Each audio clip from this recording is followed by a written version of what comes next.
Hello, and in this part 2 IELTS speaking video, I will describe a time that a piece of equipment was broken.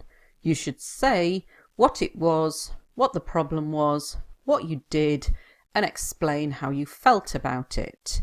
Now, because a lot of you might not live by yourself, you might still live with your parents, you probably don't have a lot of experience of a piece of equipment being broken. So I've decided to talk about a mobile phone because virtually everybody has a mobile phone, and most people have experience of a mobile phone breaking. After I've gone through the part 2, I'll look at a couple of part 3 questions connected to this topic. I have decided to talk about something that happened to me recently, and it is still quite painful to talk about. I'm not a particularly materialistic person, and I don't have that many gadgets, but my phone is my prized possession. The reason for this is I saved up for many months to buy it, and I made a lot of sacrifices, such as not going out socialising with my friends in order to be able to afford it. When I finally handed over my hard-earned cash, it was a very special moment. I used to have a cheap phone, so to finally have an iPhone that I wasn't ashamed to use was great. Fast forward 3 months, and I was walking down the street one day, but I didn't realise that the bag I was holding was unzipped and my precious phone dropped out and smashed. I could have cried, but I was in a crowded place, so I just picked it up and put it back in my bag. It had a screen protector on, so I was hoping that maybe just the screen protector had cracked. I rushed home and got it out of my bag, silently praying that the screen was fine and still intact. I slowly peeled off the screen protector, and sadly my worst fears were realised, and there was a crack on the screen. It looked minor at first, but as soon as I touched the screen, the crack spread and covered the whole screen. I was furious because it had been my own fault for not zipping up my backpack properly. I was still fuming several hours later when my friend popped in and asked why I was in a bad mood. I showed him my phone and he said, "Don't worry, the screen can be replaced." I was so relieved because I thought I would have to buy a new phone, which I didn't have the money for, and I didn't have mobile phone insurance.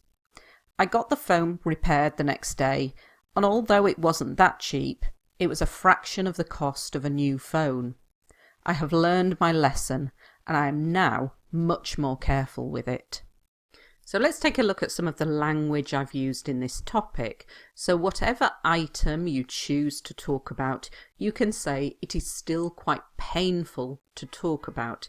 If something is painful to talk about, it's quite difficult for you to talk about because it hurts you. So a useful collocation, it's painful to talk about.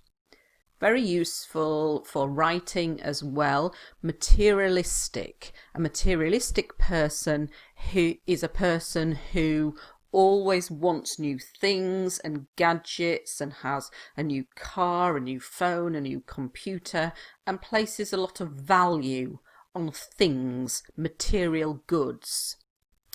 Gadgets, very useful word for just talking about anything that's electronic, such as a phone, a computer, an iPad, a tablet. My prized possession, my treasured possession. It's something that is of great value to you. It might not just be monetary value. It can have value because it was given to you by somebody important. So a prized possession or a treasured possession. To make a lot of sacrifices or to make a sacrifice means to not do something in order to do something else. So I didn't go out socialising, I didn't go out spending time with my friends, and this was a sacrifice. I gave up that pleasure and I saved the money to be able to afford to have enough money to buy the phone. When I handed over, when I gave my hard-earned cash. Now, we talk about cash as being actual physical money, but you can also use it to refer to when you've saved really hard to buy something and you've had to work very hard to save up this amount of money. We call it your hard-earned cash. Ashamed, embarrassed by something. Fast forward 3 months. So instead of saying 3 months later, we can say fast forward. If you're watching something on YouTube and you press the button to go forward, it's called fast forward. So I'm just saying 3 months later, but I'm making it much more complex by saying fast forward 3 months. And we've got some very good grammar. I was walking, I was holding, unzipped on a bag, such as this one here. This is the zip. There's a big one there and there's a smaller one here. So the noun is the zip and we use a verb to unzip. So my bag was unzipped, so I hadn't zipped it up. My precious phone, if something's precious, it's very special to you, and it dropped out and smashed. If something's smashed, this is what it looks like. I could have cried. This is a past modal passive. Something didn't happen in the past, but I'm saying it could have happened. I didn't cry because I was in a crowded place, but I felt like crying. I could have cried.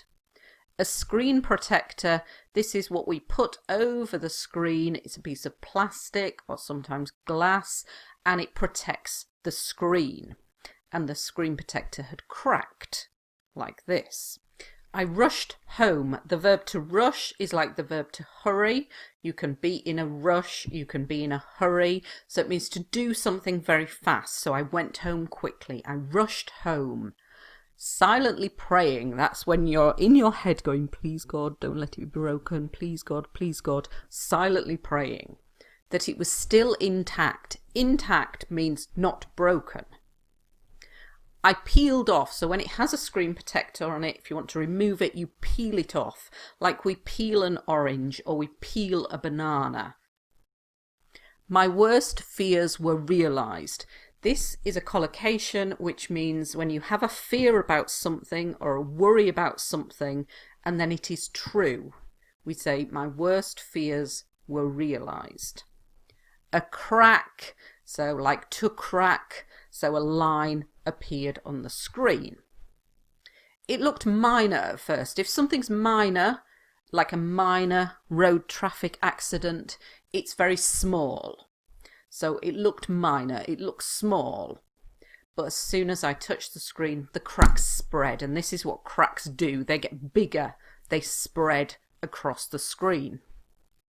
I was furious. So in this topic, you need to say how you're feeling. I was furious. This means really, really angry.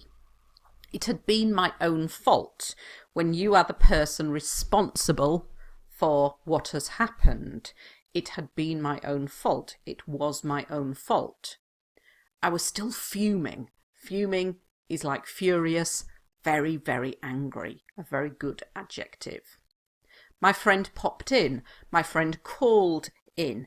Informal verb to pop in, to mean came round. I was in a bad mood. When you're very angry and you don't want to speak to somebody and you're grumpy, you are in a bad mood. The screen can be replaced, so you can use passives here, modal passives, can be replaced, can be changed. I was relieved, so when you're worried about something and then you're like, oh, thank goodness, you are relieved. Mobile phone insurance, this is what you can buy to insure your phone. So if there is a problem with it or you lose it or it's stolen, the insurance company will get you another one. It was a fraction of the cost. So I'm not saying exactly how much it was, but if I say it was a fraction of, it means it's a small amount. I have learned my lesson. So when we do something, usually do something wrong and we learn from it, we say, you've learnt your lesson. So I've learnt my lesson. So there's quite a lot of good vocabulary and grammar in this topic, and if you get this topic I would recommend using your mobile phone, because there's certainly a lot more that you can talk about than if your washing machine is broken, for example. Okay, so let's have a look at some part 3 questions now connected with this topic. So it's on the topic of technology. They probably ask you, do you think modern technology makes people lazier? Well, that's an interesting question that I haven't considered before. You need to give yourself some thinking time rather than just saying yes or no. So having learnt this, that's a tricky question, an interesting question that I haven't considered before, that I haven't thought about before, gives you a bit of thinking time before you go into actually answering the question. To be perfectly honest, I think the opposite. Take computers, for example. We are now working much longer days and answering work emails day and night. So remember to keep using to be perfectly honest rather than just to be honest. I think the opposite. So when you're disagreeing with something and saying, no, I don't think technology makes people lazier, you can just say, I think the opposite. And then when we're giving an example, take computers, for example. Take mobile phones, for example. Take cars, for example. So you can use that to introduce the example that you are giving. The way that it does make us lazier is that we are not spending as much time outdoors or doing physical activities because we are glued to our gadgets. Glue is something used to stick a picture to a piece of card, for example. So if you're glued to your gadgets, you're stuck to them. They're always in your hands. So that's very complex language. So I've kind of covered both sides of the question here. I've said, on the one hand, they are making us lazier, but on the other, they're not. So kind of really developed the answer and looked at both sides. You could develop this a little bit further. I'm just giving you a few ideas of things you could say. And they could ask you, what can people do to protect their equipment from technical problems? This is quite a tricky question to answer. But firstly, if it is an expensive product, you could have insurance so that if anything goes wrong with the product, you can get it repaired or replaced. So insurance, this is money that you pay a company. It might be $10 a month, and then if there's a problem, they will repair it or replace it. Obviously, taking care of the product is essential. Some products can be serviced regularly to make sure they're in good working order. So you have to take care of the product, that's important. And some products can be serviced. Now, not usually on mobile phone, but I'm thinking of things like washing machines or boilers. Certainly cars can be serviced. And it's where somebody looks at the product and checks everything, repairs things that might need replacing. And so they're checking it to make sure it's in good working order. So that means it works well, in good working order. And finally, some technical problems are unavoidable and are the manufacturer's fault. So these cannot be prevented. I think a lot of problems nowadays are technical problems that are the manufacturer's fault. So the company that made the phone didn't design it properly and it's a problem with the phone. So the manufacturer's fault, they're unavoidable, they cannot be avoided, they cannot be prevented. So a lot of vocabulary in this topic. Hope you found it useful and thanks for watching.